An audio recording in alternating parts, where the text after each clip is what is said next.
지금 저희가 현장 화면을 통해서 경술국치 114년 기억 행사 여러분과 함께 했는데요. 이 행사를 진행한 방학진 민족문제연구소 기획실장 전화로 연결되어 있습니다. 실장님 안녕하십니까? 예, 안녕하십니까. 방학진입니다. 네, 저희가 시청자들과 함께 오늘 기억 행사 함께 지켜봤는데요. 감사드립니다. 분위기가 좀 어땠는지 현장에서 느낀 분위기 어땠습니까? 항상 이날은 네. 독립유공자 후손들에게는 좀 마음이 좀 가라앉으면서도 나라를 되찾겠다고 하는 그런 새로운 마음을 다지는 날이기도 하기 때문에 네. 숙연하면서도 결연한 그런 자리였습니다. 사실 뭐 저희 국민들 시청자분들께서는 광복절은 잘 알고 있는데 네. 왜 이제 부끄러운 역사인 국치를 기억해야 되는가 여기에 예, 대해 예, 예. 의문점을 가진 분도 있을 것 같아요. 그 이유가 네네네. 뭔가요? 이 국치일이 네. 그 독립운동 관계 사회에서 임시정부뿐만이 아니라 해외든 국내든 좌든 우든 네. 독립운동가들이 항상 국치일 기념식을 했습니다. 어. 왜냐하면은 언제 나라가 해방될지 몰랐으니까요. 아, 예. 예, 광복절은 우리가 광복된 다음에 안 날이고 우리는 언젠간 광복이 됐는데 그날은 모르지만 네. 우리가 지금 고생하고 싸우고 있는 것은 바로 국치일 때문이다라는 걸 알고 있기 때문이죠. 그리고 해방 이후에도 이 날이 달력에도 표시가 됐다가 네. 지금 추정해 보니까 이 어느 분의 증언에 의하면 5.16 쿠데타 이후에 달력에서 이 날이 사라졌다는 거예요. 그러니까 아마 박정희 정권이 시작되고 난 다음에 이 날을 네. 아마 의도적으로 지우려고 하는가 이런 거에 대한 증언이 있기 때문에 네. 제가 그런 사료를 찾아보려고 좀 노력 중입니다. 그것도 나중에 이제 밝혀지게 되고 아시게 되시면 저희 오마이 TV를 통해 좀 말씀해 주시면 좋을 것 같아요. 제일 먼저 제가 단독으로 제가 보내드리겠습니다. 알겠습니다. 네. 그리고 이제 경술국치를 국가 추념일로 지정하자는 주장이 꾸준히 제기가 되어 왔는데, 네네네. 그러니까 이 광복절은 광복절 우리가 이제 잘 알고 있고 기념이 되고 있으니까 또 더 많이 기억을 하는 것이고 경술국치일이 국가 추념일이 되지 않고 있기 때문에 또 네. 국민이 잘 모르시는 부분이 있을 것 같아요. 네네네. 이 국가 추념일 지정하자 이런 움직임 22대 네. 국회에서도 지금 계속해서 요구를 하고 있는 거 아니겠습니까? 예, 우리 대한민국 임시정부에서는 네. 3.1절 기념식 꼭 했고요. 10월 3일 개천절 기념식 반드시 했고요. 일산 늑약이 체결된 11월 17일도 했습니다. 네. 그러니까 임시정부가 기념했던 세 날은 여전히 대한민국 정부가 계승해서 하고 있는데 임시정부가 기념한 날 중에 유일하게 대한민국 정부가 계승하지 않고 있는 날이 바로 이 날입니다. 예. 네. 그러니까 우리가 임시정부의 법통을 잇는다고 헌법에 명시하고 있기 때문에 당연스럽게 이론의 여지가 없이 이 날도 국가기념일로 지정돼야 된다고 봅니다. 네. 그래서 아까 뭐 김준영 조국신당 의원, 뭐 정혜경 네. 진보당 의원 모습도 봤는데 네. 이거 지금 법안이 이제 발의가 된 거 아니겠습니까? 예, 결의안이 발의하죠. 결의안이 발의가 됐는데, 예, 결의 발의됐는데 매번 한 2번 정도. 네. 김영춘 의원 시절, 그다음에 김성곤 의원이 2번 했지만 어떻게 보면 의원들 무관심에 의해서 결의안조차 통과 안 된 거거든요.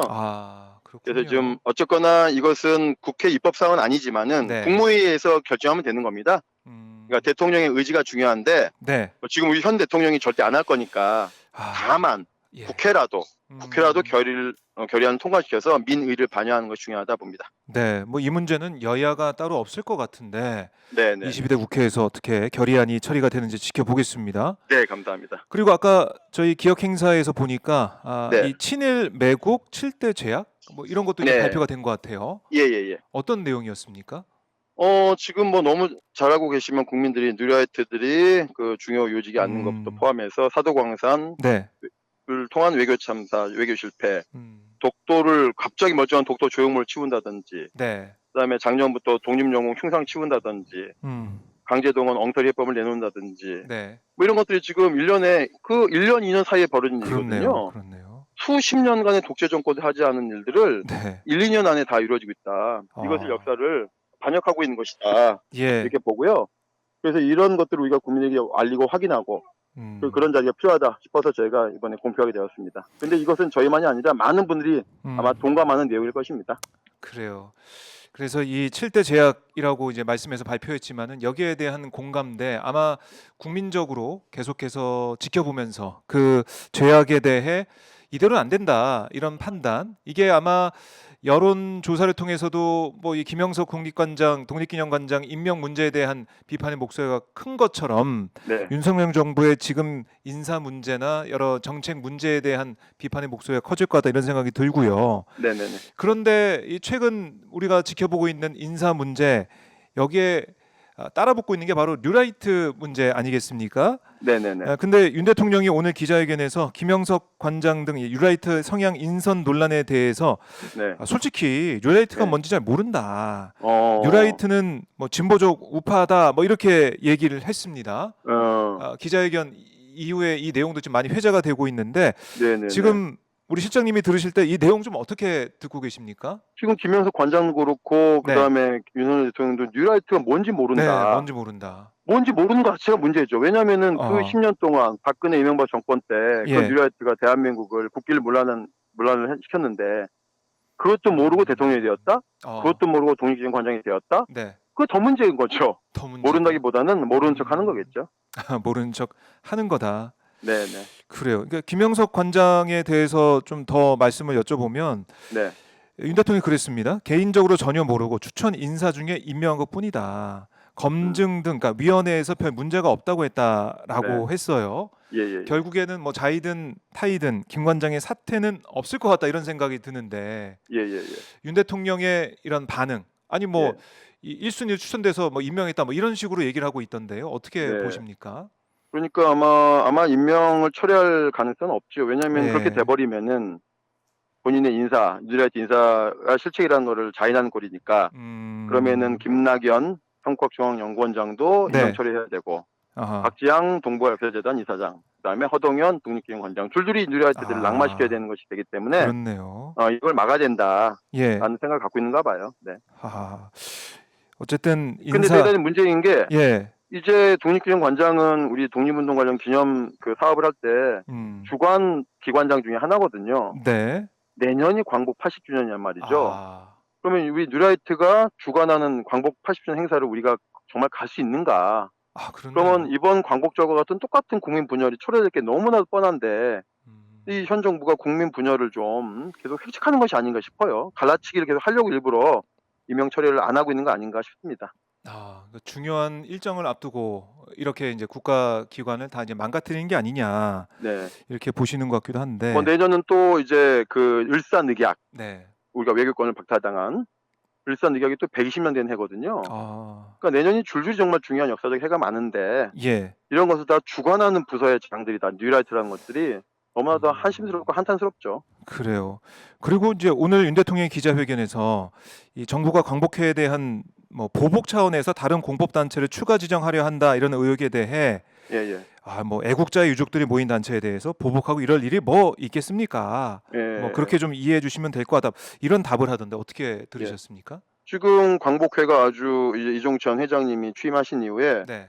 그 상당히 의욕적으로 만든 부서 중에 광복회 내의 학술원, 독립운동 정신을 조금 더 완전히 이렇게 좀 우리가 확장해서 알리자. 네. 학술원을 만드셨는데 그 맞아요. 학술원 예상을 전액 지금 삭감했다는 거 아닙니까? 그러니까 6억 원이 삭감됐다라고 예, 하더라고요. 그러니까요. 그러니까 이제 어떻게 말 따로 행동 따로인데 어차피 정치인은 예. 정치인의 정책으로 보여주는 건데 특별히 예산을 어디에 많이 투입하는가가 정치인의 관심사인데 그렇네요. 광복회 학술원 영어로 만들어놨으니까 관심이 0이라고 봐야죠. 말로 뭐 100마디 말을 해봤자 어떻게 이 정책이 나오느냐 또 네. 행동이 나오느냐 이걸 봐야 된다. 근데 기자는 행동을 기사로 보면 말하고 판사는 판결문으로 말하고 정치인은 예산으로 말하는 거거든요. 예산은 재료로 만들어놨다는 것은 관심이 없다는 거죠. 그렇네요. 그걸 행동을 봐야 된다 이렇게 네. 볼 수 있고 그래서 일각에서는 지금 이런 사안들 뭐 김태호 질 차장의 일본의 이제 마음 얘기 중요한 건 일본의 마음이다. 뭐 일본의 마음을 다스려야 된다. 뭐 이렇게 얘기를 하는 이런 부분들이 나오다 보니까 아예 윤석열 정부 들어서 새롭게 친일 임명사전 써야 되는 거 아니냐 이런 요구까지 나오고 있던데 어떻게 보고 계십니까, 실장님은? 저희가 실은 안 그래도 작년에 그 윤석열 대통령 경축사에서 무릎 사과 논란이 있었지 않습니까? 그렇죠. 일본에 더 이상 무릎 꿇고 사과를 요구해서는 안 된다.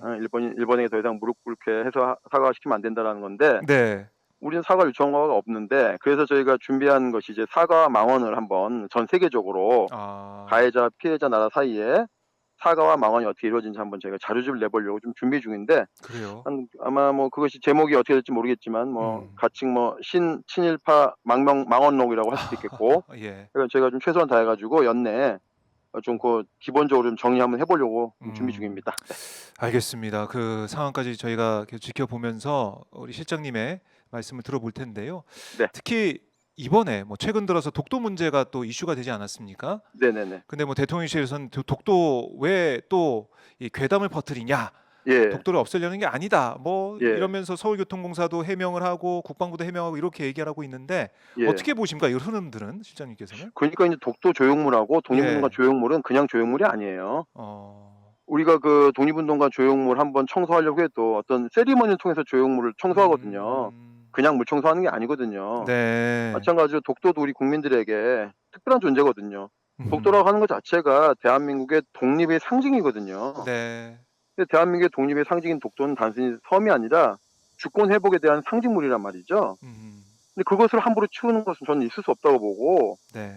그건 그게 절대 동시에 이루어질 수도 있는가 라는 것도, 그 다음에 이것에 대해서 지적하지 않았다면 네. 정말 우리가 모르고 지나칠 뻔 했지 않습니까? 그러게요. 네. 그냥 지나가 버리고. 그러니까 이건 어떻게 보면은 소녀상을 대한민국 정부가 치우는 건 똑같은 거다 이렇게 생각합니다. 자, 이 독도 조형물 치우는 문제 이것도 심각한 상황이다라는 거고. 그 일베들하고 네. 일본의 구구주의자들은 소녀상을 가지고 테러를 하지만은 독도 가지고는 테러 안 했거든요. 근데 대한민국 정부는 독도 가지고도 장난 안 쳐요. 그렇네요. 그리고 MB 대통령은 예. 인기가 떨어질만 하니까 헬리콥터 타고 독도로 갔지 않습니까? 맞습니다. 심지어 독도를 그래도 어떻게 보면 자기가 진심을 내세우는 것을 활용을 하는데 역대 정권이 어쨌든지 간에 예. 어떻게 이거를 더 세우는 것이 아니라 있는 것도 치우는 건지 정말 무슨 생각인지 참 이해가 안 됩니다. 그러니까요. 이 국민들이 볼 때는 왜 이렇게까지 하나. 네. 아니 아무리 그래도 그렇지 이건 너무한 거 아니야 이런 생각을 이게 뭐 그래서- 진보 진영 아니고 보수 쪽에서도 얘기를 많이 하더라고요. 그래서 저희가 네. 10월 15일이 독도의 날로 되어 있는데 그날은 국가기념일은 아닙니다만은 오랫동안 민간단체에서 10월 15일을 독도의 날로 지정해서 네. 그날에 맞춰서 독도를 많이 방문하는 캠페인을 벌였거든요. 네. 근데 또 마침 그날이 또 우리 홍범도 장군님 돌아가신 날이에요. 10월 25일이. 예. 지금 저희가 지금 그거 좀 논의하고 있습니다. 홍범도 장군님 순국하신 날이자 독도의 날 10월 25일에 좀 많은 국민들이 한번 독도를 한번 방문해야 되는 거 아닌가라는 고민들을 좀 하고 있습니다. 알겠습니다. 자, 저희가 이제 경술국치 114년 기억 행사를 좀 맞아서 현장도 함께하고 또 실장님의 말씀을 쭉 들어봤는데 끝으로 저희 국민들에게 당부하고 싶은 말씀이나 꼭 하고 싶은 말씀이 있다면 듣고 저희가 마무리를 하겠습니다. 네. 1년에 365일이 독립운동 안 한 날이 없지만 그래도 3.1절 8.15 11월 17일 을사능력 체결일이 있는데 이런 독립운동이 했던 날만이 아니라 이렇게 경술국치일도 네. 우리가 또 기억하는 그런 좀 민주시민이 되면 좋겠습니다. 알겠습니다. 실장님 오늘 말씀 잘 들었습니다. 고맙습니다. 고맙습니다.